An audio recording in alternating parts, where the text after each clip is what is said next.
untuk baginda Nabi kita Muhammad alaihi salatu wassalam, yang pada pagi hari ini kita bersama-sama hendak mengkaji tentang bagaimana perjalanan hidup Rasulullah sallallahu alaihi wasallam. Kita telah mengetahui bahwa Allah menjadikan beliau yatim tatkala di perut ibundanya, lahir dalam kondisi tidak pernah melihat ayahandanya. Tapi ternyata Allah Jalla Jalaluhu menginginkan hal itu untuk kebaikan Rasulullah sallallahu alaihi wasallam. Dan pada pagi hari ini kita akan berbincang tentang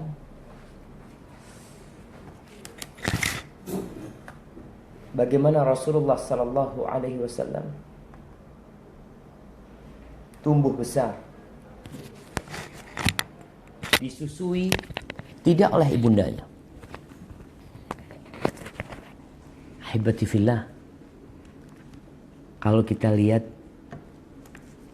muncul generasi yang tidak siap untuk hidup susah.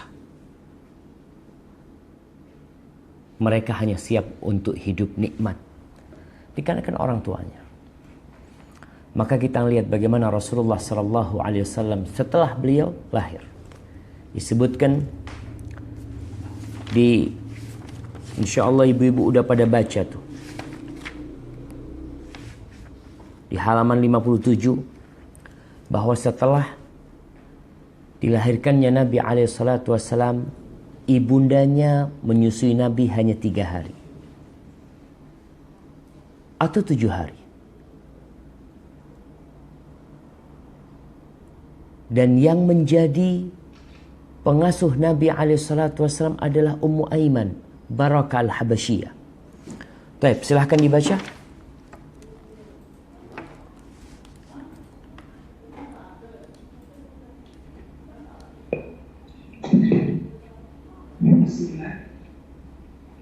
Masa menyusui Rasulullah Sallallahu Alaihi Wasallam. Setelah dilahirkan oleh ibunya Aminah, dia menyusui 3 atau 7 hari. Pernah diasuh oleh Ummu Aiman Barakah al-Habasyiyah. Kemudian setelah disusui oleh Suwaibah mantan budak Abi Lahab selama beberapa hari. Ya, Rasulullah Sallallahu Alaihi Wasallam bersabda, saya dan Abu Salamah telah disusui oleh Suwaibah. Urwan bin Az-Zubair radhiyallahu anhu mengatakan, Suwaibah adalah budak yang telah dimerdekakan oleh Abu Lahab. Ia menyusui Nabi Sallallahu Alaihi Wasallam. Setelah Abu Lahab meninggal, beberapa keluarganya melihat Abu Lahab dalam mimpi. Sewaktu dia ditanya, apa yang telah kamu temukan? Dia menjawab, saya tidak menemukan sesuatu pun setelah kamu. Hanya saja saya telah mendapatkan minuman sebagai balasan dari memerdekakan Suwaibah. Kemudian datanglah setelah itu rombongan wanita mencari bayi yang mau disusui. Di antara mereka adalah Halimah As-Sa'diyah radhiyallahu anha. Kemudian ditawarkan Rasulullah Sallallahu Alaihi Wasallam kepada para wanita itu. Mereka semuanya menolak tatkala dikatakan bahwa dia adalah anak yatim. Namun setelah semua wanita telah mendapatkan anak susuan, sementara Halimah radhiyallahu anha belum mendapatkan anak susuan, maka dia kembali menemui beliau dan membawanya pulang. Dalam Sahih Muslim telah dijelaskan tentang penyusuan ini. Barakallahu fiik. Iya. Subhanallah. Kita lihat bagaimana Rasulullah sallallahu alaihi wasallam beliau disusui oleh ibunya hanya 3 atau sampai 7 hari. Dan ucapan di sini pernah diasuh oleh Ummu Aiman, bukan pernah diasuh. Dan ini perlu diperhatikan ya. Wa kanat hadinatuhu Ummu Aiman. Yang menjadi pengasuh Nabi alaihi salatu wasallam pada waktu itu adalah Ummu Aiman. Jadi pengasuh Nabi, kalau mungkin bicara sekarang babysitter, yang mengasuh Nabi alaihi salatu wasallam itu adalah Ummu Aiman Barakah Al-Habasyiyah, bukan Al-Khabasyiyah. Al-Habasyiyah. Cuma di tulisan Latinnya pakai kha. Dan itu tidak benar. Yang benar adalah Al-Habasyiyah. Artinya dia budak hitam dari Habasyah.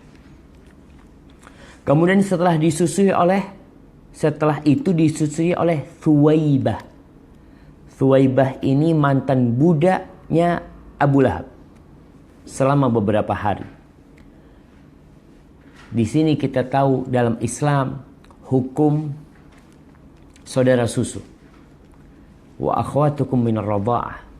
Apabila disusui paling tidak 5 kali susuan, maka akan menjadi saudara. Oleh karena itu Rasulullah SAW menceritakan bahwa beliau disusui bersama Abu Salamah oleh Thuwaibah. Dan disebutkan oleh Urwah bin Zubair bahwasanya Abu Lahab membebaskan Thuwaibah itu ketika mendengar berita lahirnya keponakannya. Kita tahu bahwasanya Abu Lahab adalah paman Rasulullah SAW. Kita pernah bahas atau ibu-ibu udah pernah baca tuh bahwa Nabi SAW ketika diutus menjadi utusan Allah, ada 4 paman Nabi yang masih hidup. 2 berakhir dalam kondisi Islam sampai meninggal dunia. Yang 2 menolak Islam.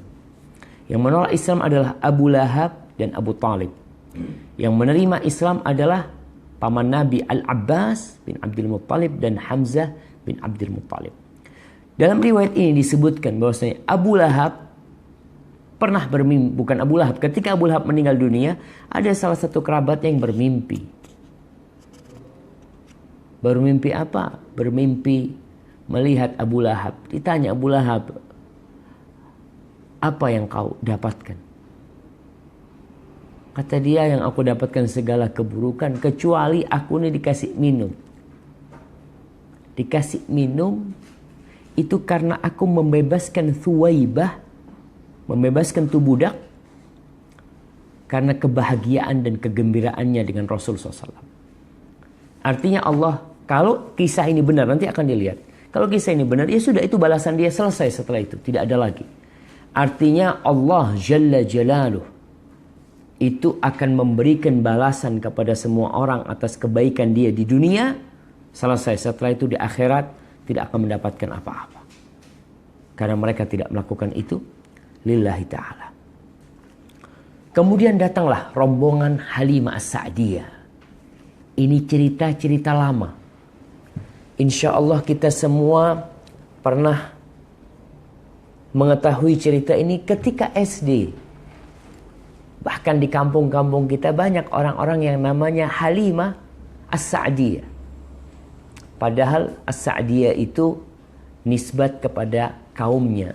Tapi orang karena mereka telah mendengar cerita Halimah Sa'diyah, tentang kebaikan Halimah Sa'diyah, mereka memberikan nama anak mereka Halimah Sa'diyah. Ahibati fillah, kisah perjalanan Halimah Sa'diyah, kisahnya panjang. Kita tahu bagaimana rombongan itu datang dari kampung Bani Sa'ad. Mereka datang ditawarin bayi kecil yang bernama Muhammad sallallahu alaihi wasallam. Setiap perempuan-perempuan yang ditawarin untuk menyusui bayi yang bernama Muhammad sallallahu alaihi wasallam, mereka berat hati. Kenapa? Mereka mengatakan, kita nih mau menyusuin seorang anak dengan harapan dapat imbalan dari orang tuanya. Kalau anak itu anak yatim, apa yang kita dapat? Apalagi bukan dari keluarga kaya raya. Kalau yatim dari keluarga kaya raya, mereka akan berebut. Tapi ini keluarga miskin. Subhanallah. Kita akan lihat bagaimana orang-orang ketika itu, mereka dalam kondisi miskin, tapi mereka terus berbuat baik kepada jemaah haji. Ini mengingatkan kepada ucapan salah satu ulama yang menjelaskan dulu tuh, atau syekh menyebutkan di sini, pembahasan ketika bagaimana orang-orang musyrikin menghormati jemaah haji, dan sekarang orang-orang Islam malah berusaha untuk menyembelih jemaah haji, memanfaatkan jemaah haji. Bahkan mereka memiliki slogan khidmatul hujjaj syarafun lana, yaitu kita berbakti, mengabdi kepada para jemaah haji adalah kemuliaan bagi kami. Itu dirubah sama sebagian mereka bahwasanya melayani jemaah haji adalah keuntungan besar buat kita. Haibati fillah, takdir Allah berkata lain, di mana Halimah, Masya Allah, ini koneksi internetnya bati jiddan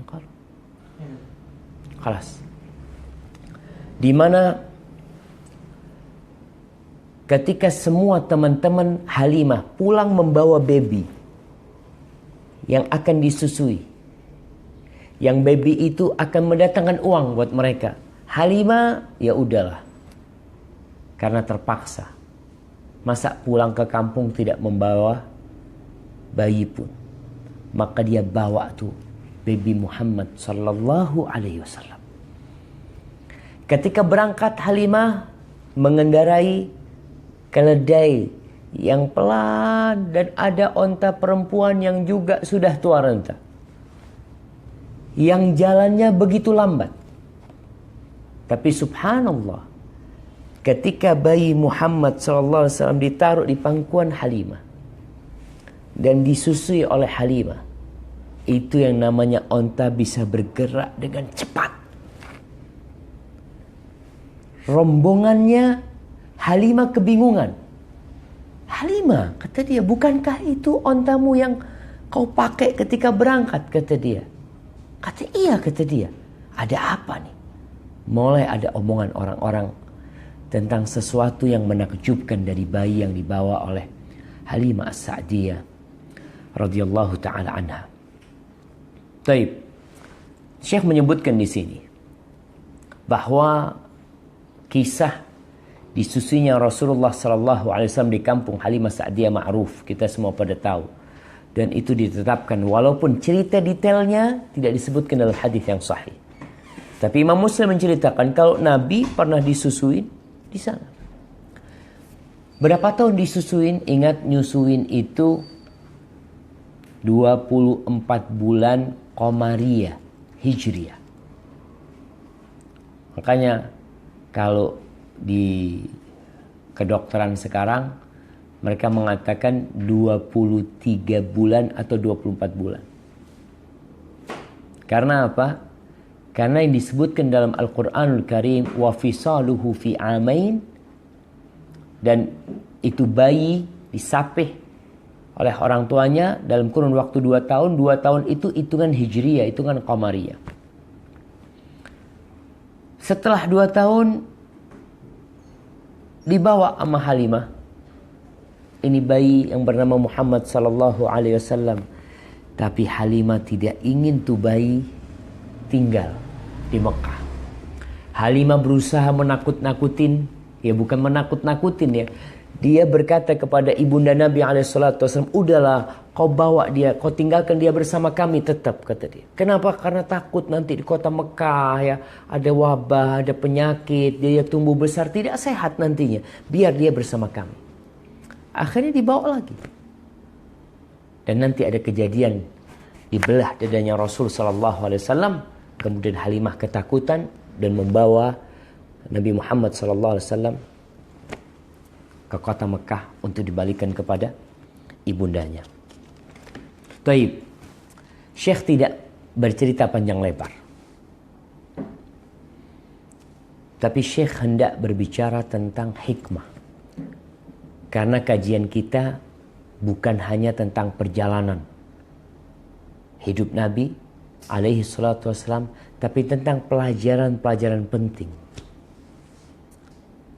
Yang pertama nih, kita baca pelajaran yang pertama. Kenapa? Fadhali. Hikmah pelajaran yang bisa dipetik. hikmah dibalik keberangkatan Nabi Shallallahu Alaihi Wasallam ke daerah pedalaman yang jauh dari kota untuk disusui sebagaimana yang menjadi kebiasaan tokoh-tokoh Arab pada waktu itu. Di antaranya, satu, masa menyusui di pedalaman yang jauh dari kota untuk menghindari polusi pergaulan kota dan untuk menghirup udara segar pedesaan. Apalagi kota Mekah pada waktu itu didatangi oleh banyak pengunjung yang berasal dari penjuru dunia dengan beragam jenis manusianya. Mereka datang untuk menunaikan haji, kunjungan, untuk melakukan perdagangan dan lain-lainnya. Kondisi tersebut berpotensi mengotori pergaulan dan moral. Oleh karena itu, pendidik hendaknya menjaga kesehatan anak dan membiasakan mereka keluar untuk menghirup udara yang segar, karena hal tersebut berpengaruh baik dari sisi kesehatan dan kejiwaan anak ke depan. Barakallahu fiik. Kita lihat di sini. Dan ini pelajaran penting buat semuanya.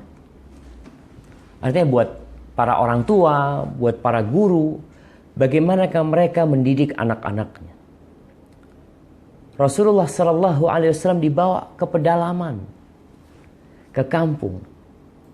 Kenapa? Karena kota Mekah yang menjadi pusat segala sesuatu. Pusat perdagangan, pusat peribadatan, pusat perjumpaan orang-orang penting di sana. Sehingga tinggal di kota Mekah segala jenis manusia. Sehingga kalau sekarang nih, bapak-bapak, ibu-ibu berangkat ke Mekah, jemaah berangkat ke Mekah, itu akan didapatin di Mekah itu Al-Banjari. Orang Banjar. Ada yang didapati Al-Lumbuki. Orang Lombok tuh ada di Mekah.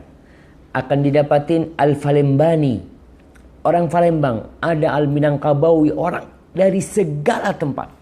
Mereka berkumpul di sana memang pada waktu itu. Sehingga ya berbagai macam adat, tradisi, akhlak bercampur di sana. Tidak murni lagi mereka yang tinggal di situ. Oleh karena itu, Rasulullah SAW dan orang Arab lainnya pada waktu itu berkebiasaan untuk menyusukan anaknya bukan di dalam kota. Kalau sekarang orang-orang banyak menyusui anaknya. Banyak tidak menyusui anaknya. Dia ya belikan susu bubuk atau susu apa, itu diberikan kepada anaknya. Sudah disusui di dalam kota, tidak dengan ASI, dengan lingkungan yang tidak sehat, makanya penyakit-penyakit semakin banyak menimpa anak-anak sekarang. Penyebabnya apa? Ya penyebabnya kita yang kurang perhatian dengan pendidikan mereka. Kalau berbicara Ustadz, kita cari rezekinya di kota besar, tapi nggak ada masalah. Tapi anakmu kau kirim ke kampung. Kau kirim ke sana. Biar disusui sana, cari. Dan ini penting, mencari ibu susu itu penting. Artinya, kalau kita daripada kita beli kasih susu sapi, lebih baik kita kasih susu ASI. Dan ini perlu dilestarikan. Kalau mungkin ada yang istilah bank ASI. Tapi Islam berbicara tentang sesuatu yang lebih indah. Yaitu bagaimana anak itu menyusu kepada ASI, walaupun bukan susu ibunya sendiri, tapi ASI dari wanita lain. Di situ ada kedekatan antara sang anak dengan yang menyusui. Maka akan jadi saudara susu nanti, akan jadi ibu susu.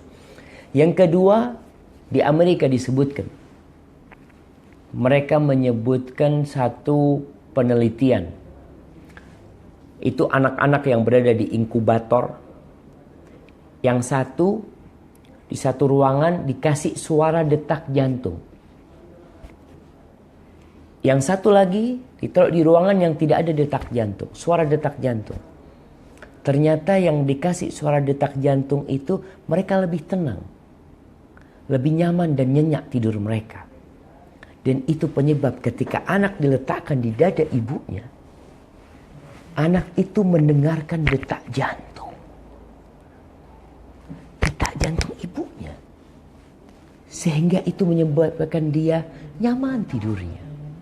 Maka itu yang perlu dilestarikan. Di Jakarta bikin tempat, ada yang dekat Bogor, dekat mana. Kita bisa membuat di sana orang-orang di kampung yang mereka menyusuin. Dan anak-anak akan tumbuh besar. Dengan apa? Tidak dengan orang tuanya yang selalu memanjakan dia. Di sini disebutkan kisahnya Abdul Malik ibn Marwan. Abdul Malik ibn Marwan, karena dia cinta sama anaknya yang bernama Walid, itu anaknya tidak dikirim ke kampung. Udahlah disusui di istana, kumpul dalam sama keluarga, karena ayahnya kepingin kelihatan terus sama tuh anak. Akhirnya Walid bin Abdul Malik ini lahan, bicaranya nggak benar. Artinya lambat dia bisa bicara, atau bahasa Arabnya juga nggak bagus. Sedangkan Sulaiman ibn Abdul Malik, adiknya atau kakaknya Walid ini fasih ketika berbicara. Apa penyebabnya? Tadi, karena ini anak dikirim ke kampung, dikirim ke Badui, sehingga mereka di situ dididik, diadab. Tidak seperti orang tua yang selalu kesian, jangan ini, jangan itu ya. Ya kita lihat, ana melihat subhanallah, anak-anak dari Afghanistan di asrama kita waktu itu anak kecil mereka bisa ngangkat air 5 liter, kadang-kala 2, belanjaan mereka yang bawa. Ana berpikir subhanallah, kenapa anak kita nggak bisa? Karena kita tidak membiasakan mereka. Kita selalu bicara kesian, turun dari mobil, habis belanja, panggil pembantu. Mbok, turunin mbok. Jangan. Nggak usah panggil mbok. Katakan kak nak, turunin semua. Abah ingin atau ibu ingin mobil bersih. Kau turunin semuanya. Jadi anak yang bekerja dibiasakan. Di sini disebutkan thumma uddibu fata'addabu. Itu orang-orang diajarin etika dan adab di kampung. Dibiasakan bekerja dalam kondisi mereka kecil. Disuruh nyapu tuh anak, disuruh bersih-bersih. Kalau bisa anak itu disuruh nyuci, suruh apa. Habis makan, ya kalau di kampung Masya Allah, anak kadang-kala sampai malu ngelihat anak kita yang di kota. Kadang-kala kita buka bersama. Anda lihat anak-anak kampung itu kecil-kecil bisa makan. Yang anak kota, Anda nggak usah anaknya orang, anaknya anak ngomong sama ibunya sampai Yusuf, kau lihat tuh, itu anak kampung Masya Allah bisa makan. Anak kita biasa disuapin. Akhirnya dia ketika makan bersama nggak bisa. Tadi pentingnya adab dan etika di kampung. Dan masih banyak kampung-kampung yang mengajarkan seperti itu. Jadi anak tuh dikasih nasi, nih kau habisin. Harus habis. Kalau kita kan aduh ini digendong baru disuapin ini sampai gede nggak bisa makan sendiri. Kalau makan morat marit, kocar kacir tuh makanannya. Jadi faedah yang pertama tadi, anak itu selamat dari penyakit-penyakit kota, nggak stres di sana di kota. Apalagi kalau kita bicara penyakit jiwa di kota ya, orang-orang sampai yang ceritanya orang-orang di Jakarta Ustaz, anak punya sahib dari Padang. Dari Padang dia itu lembut Ustaz. Sampai Jakarta 2 minggu jadi supir mikrolet Ustaz. Aduh udah garang Ustaz kata dia. Kenapa? Karena dia terbentuk dengan lingkungan yang ada. Sedangkan kalau kita hidup di kampung itu keluar udaranya segar. Masya Allah. Lihat yang hijau. Lihat kambing lewat. Lihat sapi lewat. Sekali-kali lah mungkin ada motor yang lewat. Jadi anak-anak itu insya Allah akan lebih sehat hidup di kampung. Dan antum lihatlah orang-orang kampung. Umur 70 tahun, 80 tahun. Yang wanita-wanitanya Masya Allah jarang lihat wanita kampung itu gemuk. Singset mereka. Umur berapa? Tadi umur 90 tahun kadang-kala anda lihat Masya Allah. Baik, barakallah, ini yang berkaitan dengan yang pertama. Yang kedua. Para bayi dikirim untuk diasuh ke pedalaman dimaksudkan untuk membiasakan mereka berbahasa Arab yang bagus dan untuk menghindari kesalahan dalam berbahasa Arab. Hal ini menunjukkan besar perhatian mereka terhadap bahasa daerah mereka, yaitu bahasa Arab. Hal tersebut adalah sebuah pelajaran bagi kita untuk senantiasa menjaga bahasa Arab, bahasa Quran, dan bahasa Sunnah yang mulia. Barakallahu fiik. Nah, kita bicara bahasa Arab, umat Islam di Indonesia, Masya Allah, terbesar, dikatakan sedunia. Berapa persen? Dulu katanya 87,1%. Tapi yang membuat kita prihatin, kenapa kalau naik pesawat yang ada koran bahasa Mandarin, bahasa Cina? Kenapa tidak ada koran berbahasa Arab? Apa penyebabnya? Kita nggak perhatian sama bahasa Arab. Nah, ustadz-ustadz pun tidak perhatian dengan bahasa Arab. Lulusan Timur Tengah banyak kali. Lulusan pesantren banyak sekali. Tapi mereka tidak menjaga ke dalam bahasa Arab. Kurang menghargai bahasa Arab. Mereka lebih menghargai bahasa Inggris. Mereka lebih memuliakan orang yang bisa bahasa Mandarin, bahasa Jepang, bahasa Jerman, bahasa mana. Bahasa Arab biasa aja. Karena mungkin kalau kita bicara fulus, kadang-kala bahasa Arab, ya kalau guru kursus bahasa Arab sama guru kursus bahasa Jepang, gajinya lebih besar mana ibu-ibu? Ibu-ibu? Bahasa Jepang, bahasa Arab. Kenapa? Bahasa Arab nggak dapat duit dia. Mungkin bahasa Arab jadi TKW kalau bisa bahasa Arab.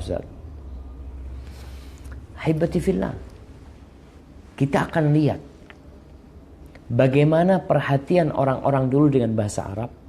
Dan bagaimana setelah Islam datang, kita harus lebih perhatian dengan bahasa Arab. Tatkala Islam masuk ke Mesir, Mesir itu bukan negeri Arab. Bukan. Dia itu dataran Afrika. Bagaimana kalau kita bicara Jazirah Arab, nggak masuk Mesir. Irak, Iran, Syam. Mereka bukan negeri Arab. Dulu mereka adalah negeri-negeri yang dijajah atau dikuasai oleh Persia dan Romawi. Ketika Islam datang, bisa antum bayang, Islam datang, bahasa Arab dibawa tuh. Dibawa kemana? Dibawa ke Mesir. Penduduk Mesir bahasa Arab. Ketika sampai Sudan, bahasa Arab dibawa ke Sudan. Penduduk Sudan berbahasa Arab. Sampai ke Afrika Utara atau Afrika Tengah, anak kurang ngerti sama negeri Afrika. Tunis, bahasa Arab. Aljazair, bahasa Arab. Mauritania, bahasa Arab. Maroko, bahasa Arab. Nyebrang ke Spanyol, ketika itu Spanyol berbahasa Arab, jemaah.